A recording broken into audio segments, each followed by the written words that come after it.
I've heard rumors of this happening, and we're going to talk about it in the Reverb Review of the Day. Welcome back, Troglodytes, to your daily dose of guitar information, the Trogly's Guitar Show. So this was listed by Ishibashi Music over in Tokyo, Japan. And at first it just looks like your regular 67 style Flying V, because we've got our more triangular control layout, toggle switch over here. Now those are clearly some Fender-inspired knobs. And then we have our uncovered pickups, but a great full body pick guard with the white finish. That's a pretty attractive Flying V. But then our full body shot is when, what is going on here? Our headstock is looking a little bit goofy. We've got Schaller tuner tips, our regular 67 Flying V style truss rod cover, but yet we've got the 80s style logo on the headstock. In case you're lost, this is what the 67 usually looks like. You only have the logo on the truss rod cover. Whereas in the 80s, they went to a smaller cover and just put the logo on like all the other models. So to have a giant plain one with the logo up here is just kind of silly. In fact, there's only one Flying V model that I know of that came stock with this.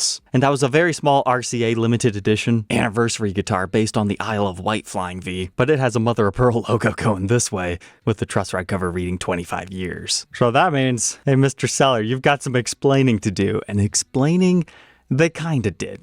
So they are claiming that this is a designer series Flying V from 1984 that has been refinished.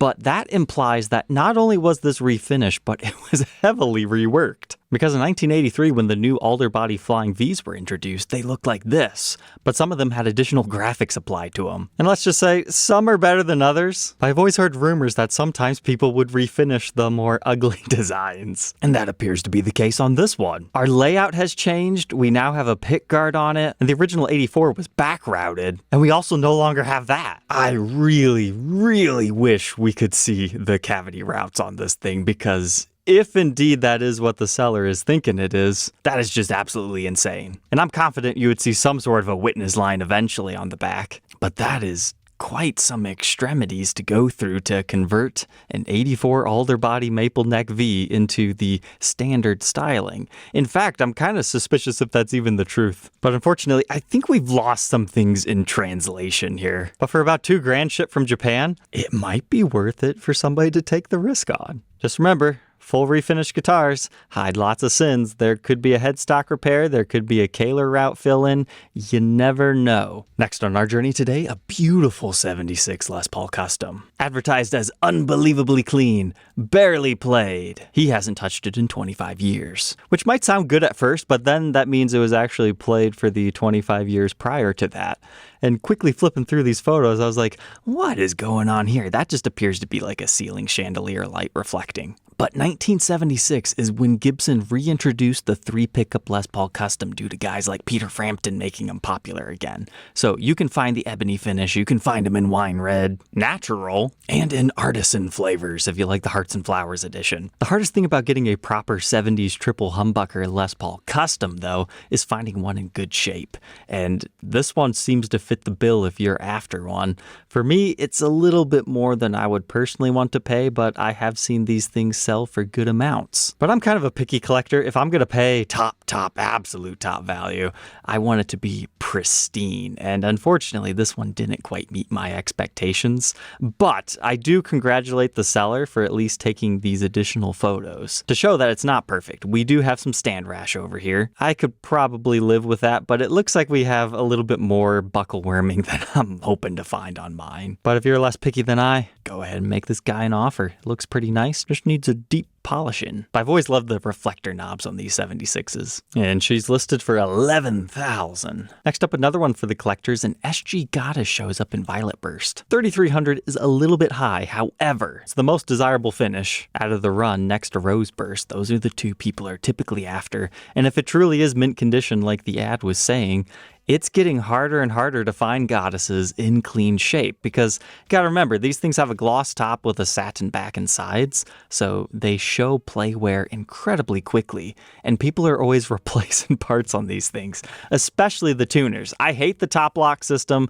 They don't function the best, so I understand why they get replaced. So to find a completely stock untouched one's a nice find, although it looks like it has a strap perma installed on it, so if you're really picky, you might want to ask for a few additional photos, and if you're allergic to cats, look out for these bandits. They're on the case, quite literally. The one good thing about the market slowing down a little bit is we can finally get used studios for decent prices again. Here's the 2008 Arctic White Les Paul Studio. What's great about these guys is they retain their ebony fretboard situation longer than just the 90s. So that's why you would go for the white hue in the mid-2000s, because for whatever reason, they just thought rosewood looked bad on them. So they just went ahead and threw ebony, which has made them quite desirable. Now, if you're worried about all these finish cracks around the neck, that is very, very, very common on white finishes. I do not see anything that looks completely nefarious. But good on you, seller, for actually taking photos of it, though. And he says he installed a kill switch and it doesn't work perfectly. Again, great honesty. If people know up front, they're usually okay with it. They can calculate that into their offer.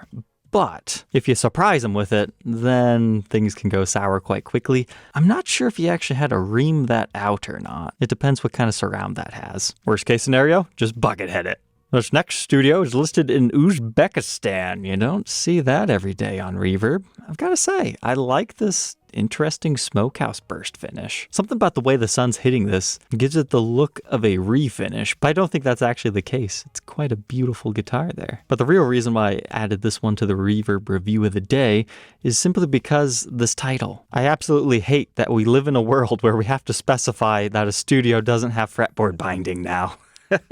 It used to just be there's an asterisk. There's the Studio Customs studio standards of the 80s. And then in 2018, they went crazy.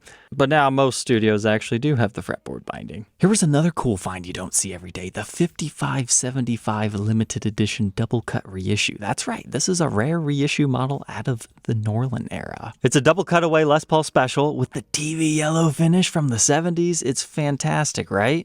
Here's the thing though. There's two different versions out there. Collectors prefer the original Raptail style, but they also offered this, the Tune-O-Matic stop bar. I believe the TP6 was added, but these were produced in fairly limited numbers. If you've never seen one, that's why. Sometimes you'll see it branded 5577 special. Other times, like this one, limited edition, just like those Explorers. But these were upgraded with the highest end tuners at the day, the Schaller M6s, Gibson branded, of course. And it seems we've got the whole double strap button situation going on here. But I love this version of the Gibson case that has that old-timey flower logo on the side. I definitely need to review one of these on the show. Jake's Gear Locker's asking 34 on that. Seems to be fairly motivated.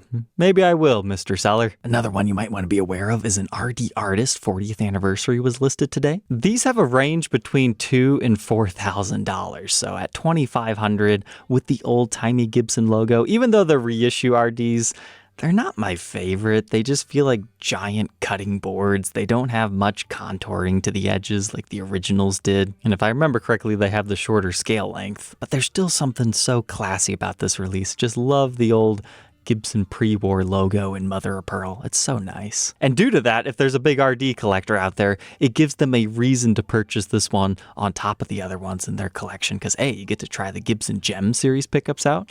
That's right, that's what that says. GEM, in-house active electronics. I've never really heard crazily good things about them, but they're unique nonetheless. And you get the Only a Gibson is Good Enough banner on the back, just like those pre-war acoustics. I don't see that one lasting long. There has never been a better time to buy the red Rick Beato double cut, because I consistently see these things for about $1,500 now. Now, if you're after the blue, yeah, sorry, out of luck. Those are the ones that collectors want. It was the initial release, a seemingly more desirable finish, but they just continue to pump out the red ones to the point where the demand has been satiated for the most part, so you can actually pick them up at a deal. However, it looks like somebody's really glossed up that neck. They must have played that thing quite a bit.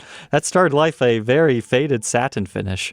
Maybe somebody did that with some polish. Parker over at Diablo Guitars listed a Thunder Horse. Still on the lookout for the very right one of these, as I love the song, but as I've told you guys in the past, I'm looking for the early versions still with the ebony fretboard and having the mother of pearl Gibson logo. For me, the decal just does not do it on this one. But to the average buyer, they just want a Thunder Horse for obvious reasons. But you can tell, even in the show, it's supposed to be mother of pearl. Eddie's also listed a super green widow, like wow. Is it green enough for you yet? The dark photo background I think helps bring out the darkness of the entire finish and the figuring within the body, but I just like that whole green binding effect, it's crazy. Although I think the widow thing is a little bit overplayed in today's market. It was fun back when there were like 25 of each color out there. But hey, if there's a demand, go for it. Shops, make them. Although I would love to see them play more with the idea of making the binding a completely separate color, similar to the Centipede Les Paul. What would you guys pair with green? I think a black, white, black layering would actually be pretty sweet, but with a predominant black layer, or maybe even go blue. This one I had to click on because I swear it looked like a 90s, but now that I can see the fretboard a little bit more closely, there must have been a dealer exclusive that had the golden hardware for 2022, because usually you don't see that. That's why it looked 90s. But yeah, sure enough, it's got that modern gig bag / soft case. And two more for you guys tonight. We had a translucent blue double cutaway standard. The official color is escaping me right now. I think it's like Midnight Burst or something. You don't see this exact finish too often. I probably should pick it up to review and document. There's a lot of cool limited edition colors to the double cut standards, and most of them just have not been documented well over time, so people have forgotten about them or never even knew they existed in the first place.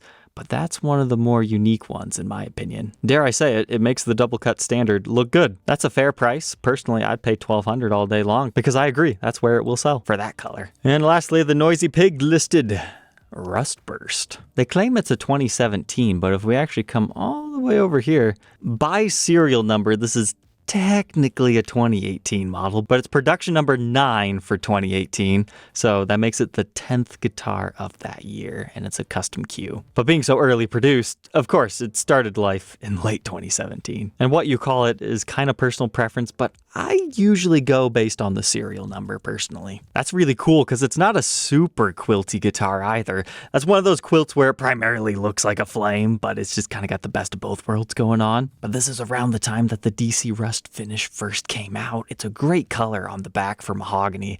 Now, as far as the top, I'll leave that up to you. But all right, enough photos of the top. Let's see that gorgeous back. Yeah, there we go. Such a good color. It's just a dirty mahogany brown. I'd love to see a gold top with the DC Rust back. I think that is the dark back that a lot of people are looking for. Or who knows, maybe I'm alone here. I've always liked the 80s style yellow grain fill, and this is close to that. But all right, troglodytes, that's enough fun for today. We'll catch you tomorrow on the next one.